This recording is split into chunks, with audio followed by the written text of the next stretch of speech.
పావురం గురించి. ఈ పావురాల గురించి, ఈ పక్షుల గురించి ఏంటంటే బాబు వాకింగ్ చెప్పక అనుకుంటారు చాలా మంది. కానీ ఆ పావురం ప్రస్తావన ఎందుకు తీసుకొచ్చాడు అని అంటే మనం ఆలోచిస్తే ఎన్నో విషయాలు ఉంటున్నాయి. ఆత్మీయ విషయాలు బైబిల్లో పొందుపరచడం ఇచ్చాడు. చీమల గురించి, గ్రద్దల గురించి, పక్షుల గురించి, నోరు లేని జీవుల్ని చూసి నేర్చుకోమంటున్నాడు ప్రభు. అయితే ఈరోజు మనం దేనిని చూసి నేర్చుకోమంటున్నాడంటే దాని యొక్క లక్షణాలను మనల్ని తెలుసుకోమంటున్నాడంటే, అలాంటి లక్షణాలను మనం సంపాదించుకోమంటున్నాడంటే ఎంత చక్కగా బైబిల్లో పొందుపరిచి ఉండిచ్చాడో ప్రభు. ఈరోజు మన సబ్జెక్ట్ ఏంటంటే పావురము. ఈ పావురము దేనికి సాదృశ్యంగా ఉంటుందంటే పరిశుద్ధాత్మకు సాదృశ్యంగా ఉంటుంది. పావురము పరిశుద్ధాత్మకు సాదృశ్యంగా ఉంటుంది. పోతే ఈ పావురంలో ఉన్నటువంటి లక్షణాలు, మంచి గుణాలు ఈ రోజున మనం తెలుసుకుందామండి. ఒకటొక్కటిగా చాలా తక్కువ టైంలో లైన్ అలా చూపిస్తానంటే ఎన్ని సత్యములు ఈ పావురంలో దాగబడి ఉన్నవి అంటే చాలా మర్మాలు ఈ పావురంలో ఉంటున్నాయి. ఈ పావురము పరిశుద్ధాత్మకు సాదృశ్యంగా ఉంటుంది. మొట్టమొదటిగా పావురం గురించి మనం తెలుసుకున్నట్లయితే పావురము సువార్తను ప్రకటిస్తుందంటండి. నోరు లేని జీవి సువార్తను ప్రకటించడం ఏంటి? నోరు లేని జీవులు కూడా సువార్తను ప్రకటిస్తాయా అని అంటే ఇది దేవుడు చెప్పిన మాట విందే దేవుని సువార్తను వెదజల్లింది. ఆదికాండము 8వ అధ్యాయము 10-11 వచనాలు చదవండి.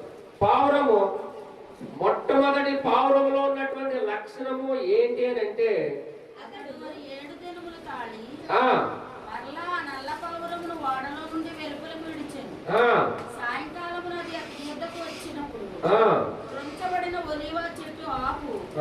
దాని నోట నుండెను కనుక నీళ్లు భూమి మీద నుండి తగ్గిపోయినని నోవాహునకు తెలిసిన ఒక సమాచారం తీసుకొచ్చేటువంటి పావురముగా ఉంటుంది. ఏంటండి? పావురము నుండి మనం నేర్చుకోవాల్సింది ఏంటంటే ఒక సమాచారమును తీసుకుని వచ్చింది. ఆ పావురమును చూసి మనలతోటి కూడా ఏం చెప్తున్నాడంటే ఒక మంచి వ్యక్తిగా చెప్పింది చేసేవారిగా మనము కూడా ఉండాలి అని దీన్ని సూచిస్తున్నాడు ప్రభు. పావురము పరిశుద్ధాత్మకు సాదృశ్యం ఉందన్నాం కదా. ఎందుకు అలాగ ఉంది అని అంటే ఏ పక్షులైనా చేదు ఉంటుందంట. చేదు ఉంటుందంట పక్షుల్లో. కానీ పావురంలో ఏం లేదంటండి, చేదు లేదంట. దేవునికి స్తోత్రం కలుగును గాక. ఈ చేదు దేనికి సాదృశ్యంగా ఉంటుందండి? పాపమునకు సాదృశ్యంగా ఉంటుంది. చేదు ఉండదు పావురంలో. ఈ చేదు ఉన్నది గనుకే పరిశుద్ధాత్మకు సాదృశ్యంగా ఉంటుంది ఈ పావురము. మనము కూడా పాపము అనేటువంటి చేదు లేకుండా మనము కూడా ఉండాలి. చేదును మనము కూడా తీసివేసుకోవాలి. అది పావురం ద్వారా నేర్చుకునేటువంటి ఒక మంచి పాయింట్. మొట్టమొదటిగా అది సమాచారమును తీసుకుని వచ్చిన పావురముగా ఉంటుంది. పోతే దాంట్లో ఉన్నటువంటి రెండో గొప్ప లక్షణం ఏంటంటే పావురములో నిష్కపటమైన చూపు. పావురంలో ఏముందండి? కపటమైన చూపు. దానికి ఏం తెలియదు. దాన్ని ఎవరు చంపేస్తారో, ఎవరు ఏం చేస్తారో అందరినీ నమ్ముద్ది. పావురము ఇందాకే మనం విన్నాం చక్కటి పాట, పావురపు మనసయ్యా. చూడండి ఎలా కనెక్ట్ అవుతుందో. నేను ఈ వాక్యం చెప్తానని అమ్మాయికి తెలియదు, కానీ దేవుడు నడిపి చూడండి. పావురపు మనసయ్యా యేసయ్యా, పావురపు మనసయ్యా ఈ పావురములో ఏముందండి? నిష్కపటమైన చూపు. ఎందుకు ఈ మాట వాడాడు అని అంటే దానికి కళ్ళ కపటము తెలియదు. మిగతా పక్షుల్లాగా కాకి చూపు చూసారు ఎప్పుడన్నా? కాకి చూపు అది ఎంతసేపు ఇలా తిన్నగా చూడదు, తిన్నగా నిలబడదు, ఇటు అటు పరిగెడుతుంటది, ఇలా చూస్తుంది, ఇటు ఇటు పరిగెడుతుంటది. అందుకనే ఏమంటారు? కాకి చూపు చూస్తున్నాడు వీడు, లేకపోతే ఈమె కాకి చూపు చూస్తుంది అంటారు. కానీ ఈ పావురములో ఏమి లేదండి? విషపు చూపు, ప్రక్కకు తిరిగే చూపు, పాపపు చూపు, వ్యభిచారపు చూపు, లోకం వైపు పాపం వైపు తిరిగే చూపు ఎవరిలో లేదు? పావురములో లేదు. లోతు భార్యను వెనక్కి తిరిగి చూడొద్దండి. ఎలాగ తిరిగి చూసిందండి? ఎక్కడ తిరగొద్దు అన్నారో వెనక్కి తిరిగి చూడొద్దంటే ఆమె వెనక్కి తిరిగి చూసింది. చూసినందువల్ల ఏమొచ్చింది? ఉప్పు స్తంభం అయిపోయింది. మేమో తిరిగామండి చాలాసార్లు, మరి ఉప్పు స్తంభం అవ్వలేదని అంటే ఉప్పు స్తంభం అంటే ఉప్పు స్తంభం అయిపోతారు కదా. ఆ రోజుల్లో ఆమెను చూపించారు. ఒక్కసారి దేవుని సన్నిధిని పోగొట్టుకుంటే రాయి లాంటి స్వభావం వచ్చేస్తుంది. దేవుని విడిచిపెట్టేస్తారు. ఏ రకంగా కలుగుతాయి అంటే ఒక స్తంభంలా ఉంటారు. వారిలో ఏముండదండి? జీవం ఉండదు. అందుకనే ఉప్పు స్తంభాలు అయిపోతారు అన్నమాట. ఎప్పుడైతే దేవుని సన్నిధిని పోగొట్టుకున్నామో క్రమేణా అలా పోతాం మనం. కానీ ఈ పావురములో నిష్కపటమైన చూపే గాని, జాలి గల చూపే గాని, విషపు చూపు, వ్యభిచారపు చూపు, లోకం అయిపో పాపం అయిపో చూసే చూపు, ఇంకా ఎన్నో చూపులు ఉంటున్నాయి. ఆ చూపు ఎవరిలో లేదండి? పావురములో లేదు.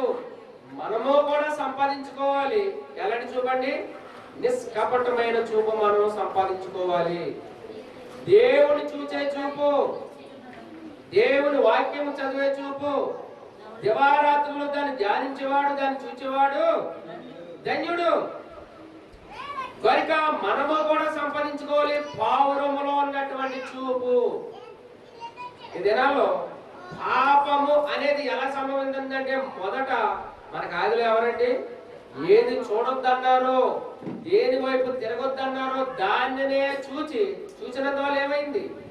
చూసింది, ఆశించింది, కోసుకుని తింది, పాపము సంపాదించింది.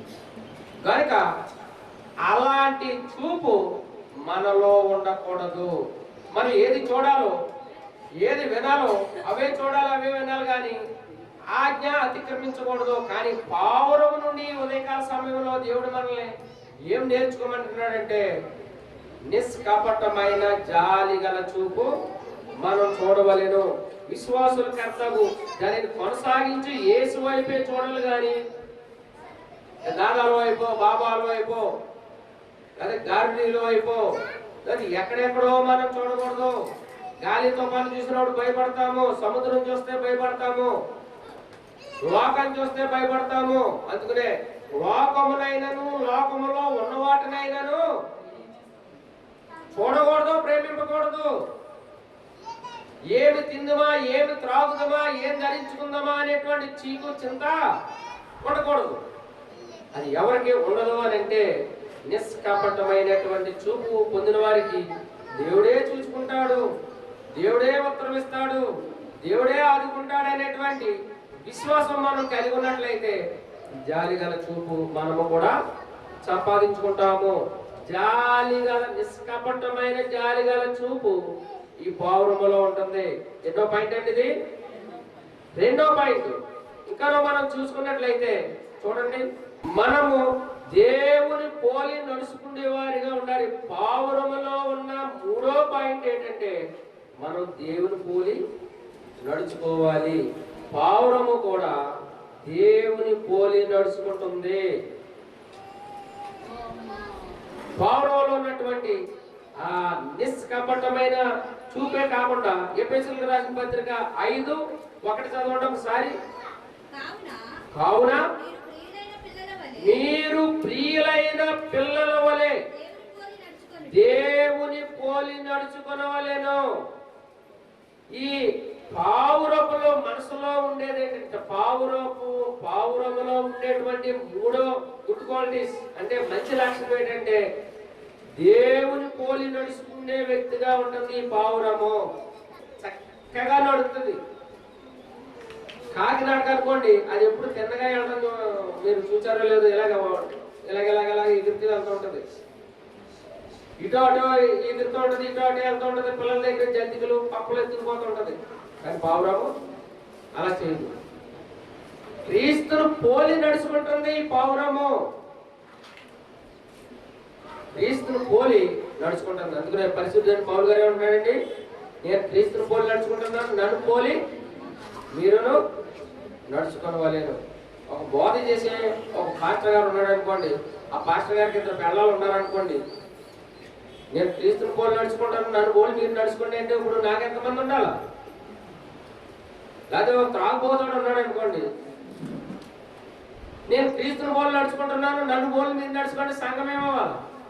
వాళ్ళు కూడా త్రాగుతుంది మొదలు.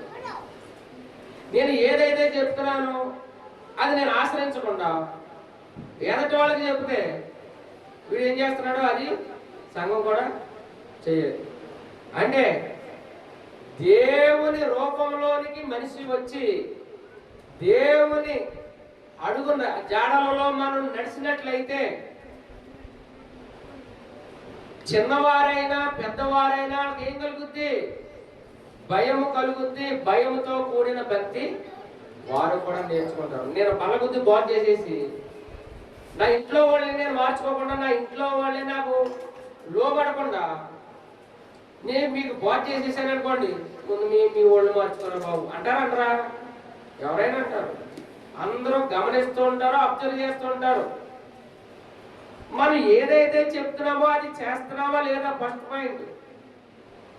అయితే నేను క్రీస్తును పోలి నడుచుకుంటున్నాను, నన్ను పోలి మీరు నడుచుకోండి. గత దినాల్లో ఒక ఎగ్జాంపుల్ చెప్పండి మీకు. దేవుని యొక్క అడుగుజాడల్లో నడిచేవాడంటే ఒక భక్తుడు. దేవుడు అడుగుజాడల్లో నడిచేవాడంటే, చేయబట్టుకుని నడిపించేవాడంటే, ఇద్దరు నడుస్తుంటే ఇసుకలో కానీ బందలో కానీ నడుస్తుంటే ఎన్ని పాదాలు పడతాయి? ఇద్దరు నడుస్తుంటే 4 పాదాలు కనపడతాయి కదండి. నడుచుకుంటూ వెళ్తున్నారంట. 4 పాదాలు కనపడేయండి భక్తుడికి.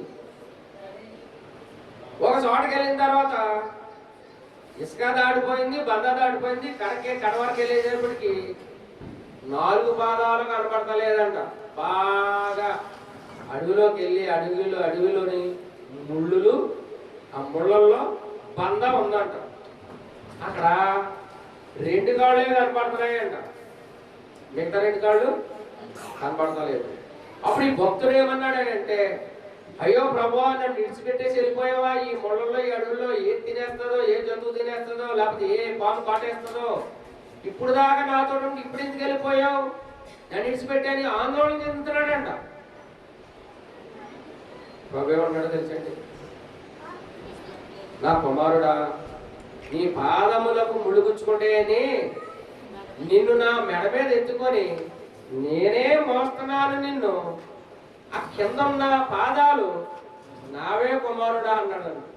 నిజంగా ఇలాంటి పట్టు కథలు కాదండి, రియల్గా జరిగాయి. అప్పుడు ఆ భక్తుడు మనసు ఉప్పొంగిపోయిందంటండి. కొన్నిసార్లు మనము సమస్యలు చూసి ఆందోళన చెందుతుంటాం, బింబెలెత్తుకుంటుంటాం. కానీ దేవుడు మన పట్ల చేసే కార్యాలు ఎన్ని గొప్ప కార్యాలండి. మనం దేవుడు అడుగుజాడల్లో నడిచినప్పుడు, దేవుడు మనకి తోడుగా ఉన్నప్పుడు సాతాను పని సాతాను కూడా చేస్తాడు. కానీ ఏది చేసినా వాడి కోరలు మీకేసాడు. వాడు విశ్వాసి జోలికి రాడు, అవిశ్వాసం జోలికి వస్తాడు. విశ్వాసం శోధిస్తాడు కానీ విశ్వాసి జోలికి రాడు. ఎందుకంటే దేవుడు ఆయనకు తోడుగా ఉన్నాడు కనుక ఆయన అడుగు జాడలలో మనం నడిచినప్పుడు మనకి ఏ అపాయము జరగదు, ఏ కష్టము రాదు. వచ్చినా దాని నుండి విడిపించడానికి రెడీగా ఉన్నాడు. నేను క్రీస్తును పోలి నడుచుకుంటున్నాను, నన్ను పోలి మీరును నడుచుకునవలేను. అది ఎన్నో పాయింట్ అండి? 3వ పాయింట్. 4వ పాయింట్ చెప్తున్నా చూడండి. పావురంలో ఉన్న నాలుగో గుడ్ క్వాలిటీస్ అంటే మంచి లక్షణం ఏంటంటే అది శ్రేష్టమైన ఆహారం తింటదంట. ఏ ఆహారం తింటారండి? శ్రేష్టమైన ఆహారము. అది ఏది పెడితే అది తినదు. పురుగుల్లో, పుళ్ళులో, పులిపోయి కళేబారాల్లో తినదు. ఈ పావురము ఏంటంటేనండి శ్రేష్టమైన ఆహారం తింటది. అంటే పావురములో ఉన్నటువంటి మంచి లక్షణం మళ్ళీ సంపాదించుకుంటాం. మరి మేమేం తినాలని అంటారు మీరు, అంతే కదండి. మీరేం తినాలో ఇక్కడ చెప్తాడు చూడండి. యోహాను సువార్త 6వ అధ్యాయం 51వ వచనం చదవండి. 6:51. పరలోకము నుండి దిగి వచ్చిన జీవాహారమును నేనే. ఎవడైనను ఈ ఆహారమును పూజించిన యెడల వాడు ఎల్లప్పుడూ జీవించును. మరియు నేనిచ్చు ఆహారము లోకమునకు జీవము కొరకైన ఆహారము. చాలండి. దేవుని స్తోత్రము కలుగును గాక. మనము కూడా ఆత్మీయ ఆహారము మనం తీసుకొని మనం బలపడాలి. అంతేకాదు శరీర సంబంధమైన ఆహారం కూడా తీసుకుని మనం బలపడాలి. అంతేకాదు ఈరోజు మొదటి ఆదివారం కనుక ఆయన బలను సమీపించబోతున్నాం కనుక మనము కూడా అందరం రక్షించబడి వారు మనసు పొంది ఆయన శరీరానికి సంబంధించినటువంటి ఆ రొట్టెను తీసుకోవాలి. ఆయన రక్తానికి సంబంధించినటువంటి ద్రాక్షరసం కూడా మనం తీసుకొని బలపడాలి. కనుక నేను జీవాహారమును నేనే. ఈ ఆహారం తినేవాడు ఏమవుతాడండి? నిత్య జీవమును సంపాదించుకోను. చూసారండి, ఈ శ్రేష్టమైన ఆహారం తింటది. ఏది పడితే అది తినదు. ఇంక తిండి గురించి ఆలోచించినట్లయితే దానియేలు గారు ఉన్నారు, సెంట్రల్ మెస్సెక్ తినుగోళ్ళు ఉన్నారు, అలాగే మోసే గారు ఉన్నారు. వారు చూసుకున్నప్పుడు ఎలాంటి చక్కటి సమాధానం చెప్పారండి వాళ్ళు. నేను ఈ మహారాజు భోజనమును తిని నన్ను నేను అపవిత్రపరచుకోను. ఎక్కడ ఏం తినాలి, ఎక్కడ ఏం తినకూడదు, మనం ప్రత్యేకింపబడిన వాళ్ళము, దేవుని సంబంధమైన బిడ్డలము, మనము కూడా కొన్ని నియమాలు పాటించవలసి ఉన్నది. కనుక శ్రేష్టమైన ఆహారమే తినాలి కానీ బలహీనపరిచేయి కానీ దేవునికి విరుద్ధమైనవి కానీ మనము తినకూడదు. దేవునికి విరుద్ధమైనవి కూడా మనము చేయకూడదు. పావురము నుండి మనం నేర్చుకోవాల్సినటువంటి గొప్ప సంఘటన. అంతేకాదు యెహెజ్కేలులోని కూడా ఒక మంచి మాట ఉండదు, చదవండి. యెహెజ్కేలు గ్రంథంలో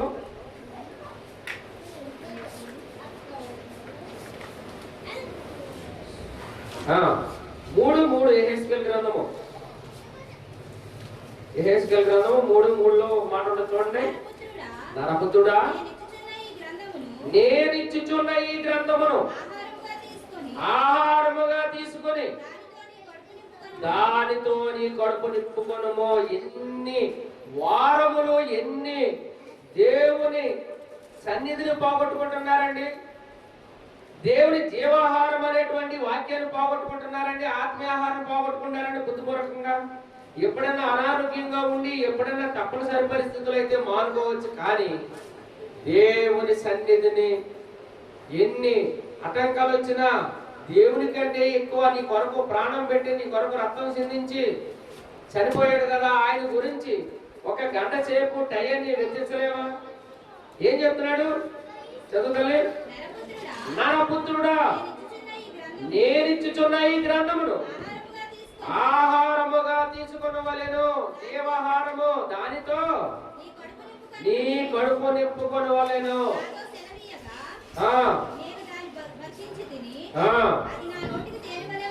అది నా నోటికి తేనె వలె మధురంగా ఉండడం. చాలండి. అది ఎలా ఉందంటే అండి, భక్తులకు తేనెలాగా మధురముగా ఉందంట. ఎవరికి దేవుని ఎవరైతే భక్షించారో, ఎవరైతే స్వీకరించారో వారికి. అదే పాపంలో ఉన్న వారికి అయితే, జ్వరం వచ్చిన వారికి మాసం కూర లేకపోతే ఏదో తీయగా ఉన్నది పెట్టండి. జ్వరం వచ్చిన నోటికి తెలుపు చదువుతారా? జ్వరం వచ్చిన వాళ్ళ వాటికి ఏమన్నా పెడితే తినబుద్ధి అవుతుందా? తినబుద్ధి కాదు. ఎందుకంటే జ్వరం 103 జ్వరం ఉంది. ఏమన్నా తినాలనిపిస్తుందా? తినాలనిపిస్తుంది. కానీ ఈ భక్తుడికైతే దానిని తిన్న తర్వాత ఎలా ఉందంటండి? తేనె వలె మధురంగా ఉన్నది. దేవుని వాక్యము అది చుట్ట తేనె కంటే మధురమైనది. దాని రుచి చూసిన వాళ్ళు ఎవరు విడిచిపెట్టరు. కనుక పావురములో ఉన్నటువంటి ఆ గుడ్ క్వాలిటీస్ లో 4 క్వాలిటీస్, 4వ క్వాలిటీస్ ఏంటంటే అది శ్రేష్టమైన ఆహారమును పూజిస్తుంది. మనము కూడా శ్రేష్టమైన ఆహారమును, జీవాహారమును, దేవుని వాక్యం అనే ఆహారమును మనం ఎన్నడూ నిర్లక్ష్యం చేయకూడదు. దాన్ని తీసుకోవాలి, స్వీకరించాలి, అవలంబించాలి. అలాగే తీసుకున్నటువంటి వ్యక్తి ఇప్పుడే మనం విన్నాం, దేశంలోనే కాదు ప్రపంచంలోనే ఎంత మంచి పేరు సంపాదించుకున్నాడండి. తన్ను తాను తగ్గించుకుంటూ ఎదటి వారికి ఎంత వెలుగును చూపాడంటే ఈ యొక్క కాల్గేట్ ఆయన కాల్గేట్ గారు ఆయన ట్రస్టులు పెట్టించారు, కాలేజీలు కట్టించారు. ఆయన ఎన్నో మంచి కార్యాలు చేస్తున్నారు. దీనివల్ల వచ్చే దానిలో 90% దేవుని కొరకు ఇచ్చేసి ఆ 10%తోనే, ఆ 10% కూడా ఎన్నో మిలియన్ కోట్లు, దాంతో కూడా దేవుని కొరకు సువార్తను వెదజల్లుతున్నాడండి, సువార్తను ప్రకటిస్తున్నాడండి. ఎందుకనంటే శ్రేష్టమైన ఆహారమును ఆయన కలిగి ఉన్నాడు. ఒక పేద కుటుంబంలోనూ పుట్టాడు, ఒక ధనవంతుడయ్యాడు. ఆయన దేవాది దేవుడై ఉండి ఆ మహారాజ్యాన్ని విడిచిపెట్టి ఈ భూలోకంలో ఎందుకు పుట్టాడంటే దరిద్రులైన వారిని ధనవంతులుగా చేయడానికి ఆయన ఏమైపోయాడండి? దరిద్రుడయ్యాడు. ఎందుకంటే నిన్నును నన్నును ధనవంతులుగా చేయడానికి, నిన్నును నన్నును పెంట గొప్పల మీద నుంచి పైకి లేవనెత్తడానికి. కనుక ఈ ఉదయకాల సమయంలో శ్రేష్టమైన ఆహారమును మనం ఎన్నడూ మనం తృణీకరించకూడదు. దానిని మనం నెట్టివేయకూడదు. దానిని బుద్ధిపూర్వకంగా మనము పోగొట్టుకోకూడదు. అందుకనే పెద్దవాళ్ళు మాట్లాడారు, ఎవరైనా భోజనం పెడితే తినాలి, అది తర్వాత పెడతారంటే ఎక్కడికి వెళ్ళినా దొరకదు అంటారు. కనుక సమయం ఉండగానే మన ఇల్లును చక్కబరుచుకోవాలి. ఈ పావురములో ఉన్నటువంటి 4వ మాట ఏంటండి? శ్రేష్టమైన ఆహారం పూజిస్తుంది. అబ్బా, ఎన్ని గుడ్ క్వాలిటీస్ అండి ఈ పావురంలో, ఎన్ని మంచి లక్షణాలు ఉన్నాయండి. దీని ద్వారా తెలుసుకోమంటున్నాడు ఒక మనుషుల్ని ఆయన స్వరూపం మందు ఆయన పోలికి చెప్పిన బొమ్మను తయారు చేసి ఆయన జీవవాయువుది అలా చేసినటువంటి వ్యక్తి దేవుడు మాట వింటలేదు. ఈ పక్షుల దగ్గరికి వచ్చి ఈ పావురములో ఉన్నటువంటి లక్షణాలు చూసి తెలుసుకోండి అంటున్నాడు. శ్రేష్టమైన ఆహారం భుజిస్తుందంట.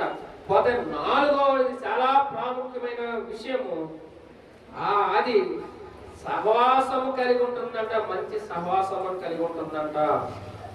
పావురములో ఉన్నటువంటి మరి ఒక లక్షణం ఏంటంటే అది అన్ని పక్షులతోనూ సహవాసం చేస్తుందంట.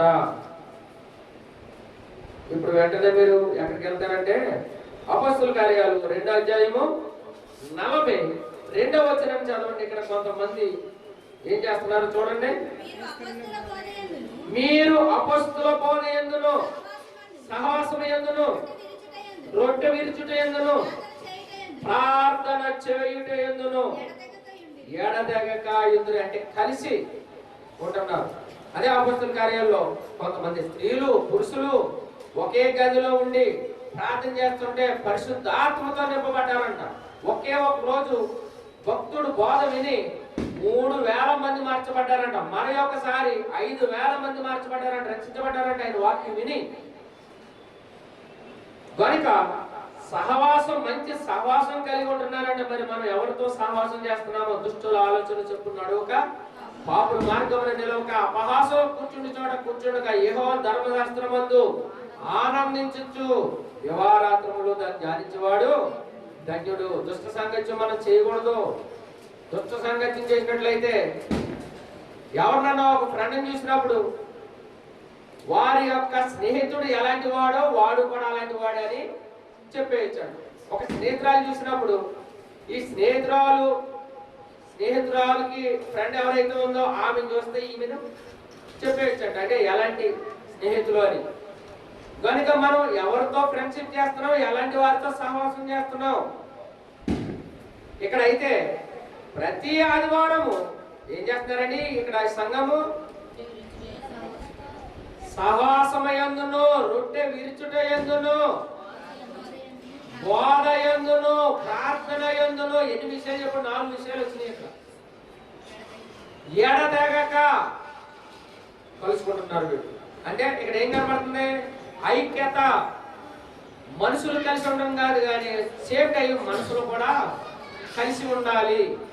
అందుకనే ఇంకొక మాట చెప్తాడు కీర్తనకారుడు. ఏం చెప్తాడంటే 133:1 సహోదరులు ఐక్యత కలిగి ఉండుట ఎంత మేలండి, ఎంత మేలు, ఎంత మేలు, ఎంత మనోహరము. సహోదరుల ఐక్యత కలిగి ఉండుట ఎంత మేలు, ఎంత మనోహరం. కనుక ఈమెలో, ఈ యొక్క పక్షిలో 5వ లక్షణం ఏంటండి? మంచి సహవాసం కలిగి ఉంటుంది. సహవాసం అంటే చెడ్డాటితో కలుగుతలేదండి, మంచి సహవాసము, మంచి ఫ్రెండ్షిప్ చేస్తుంది. అందుకనే దుష్ట సాంగత్యం మంచి నడవడికను చెరుపును. మరి మనం మంచి వారితో, దేవుని పట్ల భయభక్తులను కలిగి ఉన్న వారితో మనం సహవాసం చేయాలి, కానీ దుష్టులతో సహవాసము చేయకూడదు. దేవునితో సహవాసం చేయాలి, దేవునితో మనం అనుసంబంధం కలిగి ఉండాలి, దేవుని యొక్క బిడ్డలతో సహవాసం కలిగి ఉండాలి. ఎవరికన్నా కష్టమైతే మనం పాల్పంచుకునే వారికి ఉండాలి, ఎవరికన్నా బాధతో మనం బాధపడే వారికి ఉండాలి, ఎవరికన్నా సంతోషం కలిగితే సేమ్ టైం మనం కూడా అందరం కలిసి సంతోషం పడేలాగా ఉండాలి, కానీ ఏదే విధంగా ఉండకూడదు. ఇది మంచి సహవాసం కలిగి ఉంటుంది ఈ పావురము.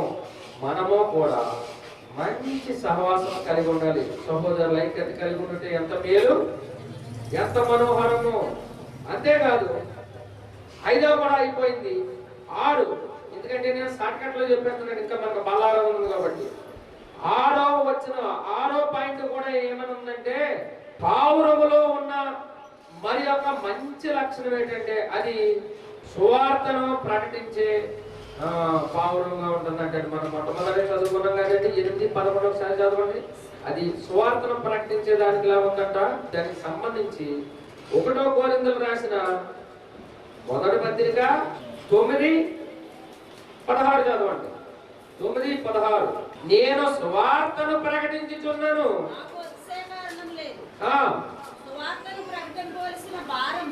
సువార్తను ప్రకటింపవలసిన భారము నా మీద మోపబడి ఉన్నది.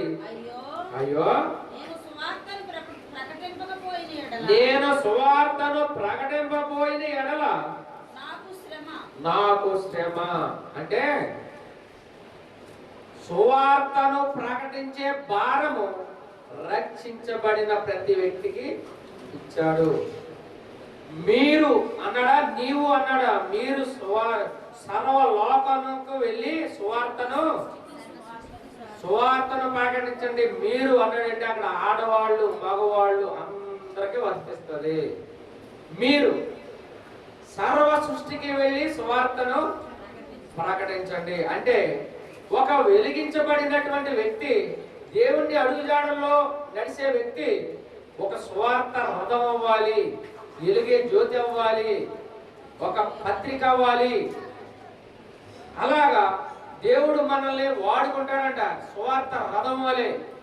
కనుక సువార్తను ప్రకటించకపోయినట్లయితే మీరేం కాల్గేట్ గారు కూడా చేసేది ఏంటి, అక్కడ సింబల్ కూడా పెట్టుకున్నాడు. సింబల్ కూడా పెట్టుకొని నేను ఇదిగో ఒకప్పుడు ఇలాగా, ఇప్పుడు ఇలాగా, నాకు కలిగిందంతా దేవుని కొరకు సమర్పించుకుంటున్న నా సమయము, నా బలము, నా శక్తి, నా ధనము దేవుని కొరకు ఉపయోగిస్తున్నాను. నా ముందు దేవుడు, నా వెనక లోకము. పౌలు గారు చెప్పిన మాటే ఈ విలియం కాల్గేట్ గారు కూడా చెప్తున్నారు. కనుక ఈ పక్షిలో ఉన్న 6వ మంచి లక్షణం ఏంటండి? సువార్తను ప్రకటించే పక్షిగా ఉంటుంది. ఎందుకంటే ఒక సమాచారమును తీసుకుని వచ్చి సమాచారమును తెలుపుతుంది. అంటే ఇక దిగొచ్చు, వెళ్ళొచ్చు, ఇక్కడ బలిపీఠం కట్టొచ్చు. కాకిని పంపించాడు, కాకి కలియబారాలు తింటే అక్కడ ఉండిపోయి రాలేదు. పావురంలో పంపించినప్పుడు ఏం చేసింది? ఒక సమాచారంను తీసుకుని వచ్చింది. కనుక సువార్తను ప్రకటించకపోయినట్లయితే నాకు శ్రమ అని ప్రతి మనిషి కూడా అనుకొని, ఈ పావురము ఎలాగైతే నోరు లేని పక్షి చెప్పిన పని వెళ్ళి ఒక పచ్చటి ఆకు తీసుకొని వచ్చి ఎలా సమాచారం తెలిపిందో, మనము కూడా దేవుని వాక్యమును దేవుని గూర్చి చెప్పేవారిగా మనం ఉండాలి. ఇక చివరిగా ఒక మాట ఉందని చెప్పి నేను ముగిస్తాను. పావురములో ఉన్నటువంటి గొప్ప లక్షణం ఏంటంటే 7వ లక్షణము, పూర్వకాలంలో పాపము నిమిత్తమై మనిషి పాపము నిమిత్తమై పావురపు రక్తము చిందించేవారు. అంటే పావురమును బలిగా అర్పించినట్లయితే పాప క్షమాపణ. మనం పరిచయం చదువుకున్న పావురము పరిశుద్ధాత్మకు సాదృశ్యంగా ఉండాలి.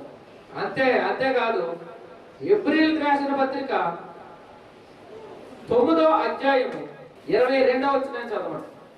పాత నిబంధన ప్రకారం అయితే రక్తము చిందించకుండా పాప క్షమాపణ లేదు. ఆ టైంలో పావురపు రక్తము చిందించి ఆ పాపము నిమిత్తమై బలించేవారు. కానీ కొత్త నిబంధన ప్రకారం అయితే ఏం చేస్తున్నాడు చూడండి. దేని సాదృశ్యంగా ధర్మశాస్త్ర ప్రకారము సమస్త వస్తువులను రక్తము చేత శుద్ధి చేయబడుట,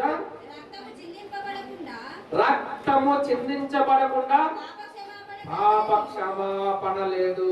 సర్వ పాప పరిహారం రక్తపోషకం రత్నం పరమేణ పుణ్యదాన బలియాగం.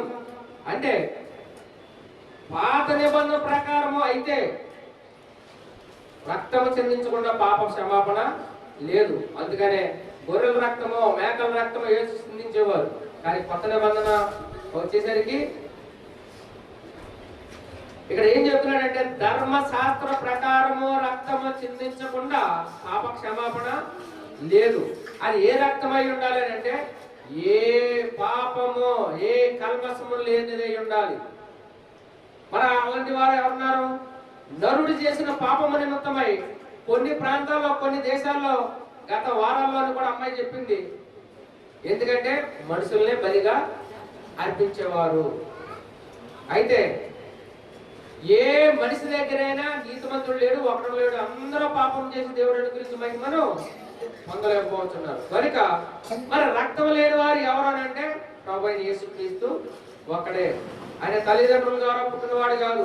ఆయన గుణగణాల గురించి చూసినట్లయితే ఎబ్రీయులకు రాసిన పత్రిక 7వ అధ్యాయము 26వ వచనంలో ఏముంటుందంటే ఆయన పవిత్రుడును నిర్దోషియు నిష్కల్మషుడును పాపులలోనికి చేరక ప్రత్యేకంగా ఉన్నవాడును ఆకాశ మండలము కంటే మిక్కిలి ఎచ్చైన వాడు ఇట్టి ప్రధాన యాజకుడు మనకు సరిపోయిన వాడు. ఆయనలో ఏమైనా పాపం ఉందని ఎవరైనా నిరూపించగలరా? ఎవరు నిరూపించలేరు. ఎందుకంటే ఆయన పవిత్రుడు, నిర్దోషి, నిష్కల్మషుడు, పాపులలోనికి చేరక ప్రత్యేకముగా ఉన్నవాడు. ఇందులో పాపం లేదు, ఈ పక్షిలో పాపం లేదు. పాత నిబంధన ప్రకారం అయితే ఈ పక్షిని బలిగా ఇచ్చేవారు. ఇప్పుడు కొత్త నిబంధన ప్రకారము యేసుని నీ కొరకు నా కొరకు మన కొరకు బలియాగమైనాడు. అందుకనే యేసు రక్తము ప్రతి పాపం నుండి యోహాను పత్రిక 9:1 ఉంటది. 9:5, 9:1 ఉంటది. యేసు రక్తము ప్రతి పాపం నుండి 1:7 ప్రతి పాపము నుండి కడిగి పవిత్రులుగా చేయను. దేవునికి స్తోత్రం కలుగును గాక. హల్లెలూయా. కనుక పావురములో ఉన్నటువంటి 7వ క్వాలిటీస్ ఏంటంటే పావురములో ఆ దాంట్లో ఏ దోషము లేదు. దాని రక్తము కూడా ఎంత ప్రయోజనమైందండి, ఎంత ప్రయోజనమైంది. ఇంకొక మాట చూపిస్తాను చూడండి. ఎబ్రీయులకు రాసిన పత్రిక 10:3 చదవండి. 10:3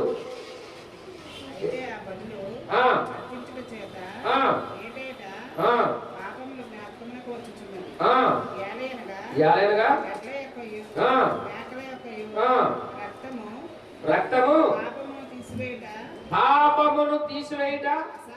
అసాధ్యము.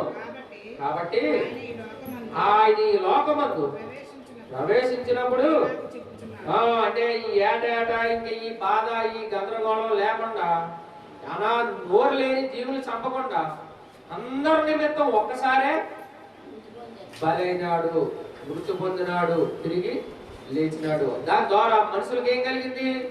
పాప క్షమాపణ, విమోచన. దేవునికి, తండ్రి అయిన దేవునికి మనకి మధ్య దారి ఏర్పడింది. కనుక ఈ పావురము ద్వారా నేర్చుకోవాల్సిన చక్కటి పాయింట్లు, ఆ పావురములో చేదు లేదు అంటే పాపం లేదు. 2 నిష్కపటమైన చూపు గలది. 3 చక్కగా దేవుని పోలి నడుచుకుంటుంది. 4 శ్రేష్టమైన ఆహారం తింటుంది. 5 మంచి సహవాసం కలిగి ఉంటుంది. 6 సువార్తను ప్రకటిస్తుంది. 7 ఆ రక్తము మనుషులకు పాప క్షమాపణ కలుగజేస్తున్నది. కనుక ఈ ఉదయకాల సమయంలో పావురం ద్వారా దానిలో ఉన్నటువంటి మంచి లక్షణాలు మనము కూడా పొందుకుందాము. ప్రార్థన చేసుకుందాం. కళ్ళు తీసుకోండి. తండ్రి పరిశుద్ధుడు దేవా, ఈ పరిశుద్ధ నామమున వందనాలు చెల్లించుకుంటున్నాం.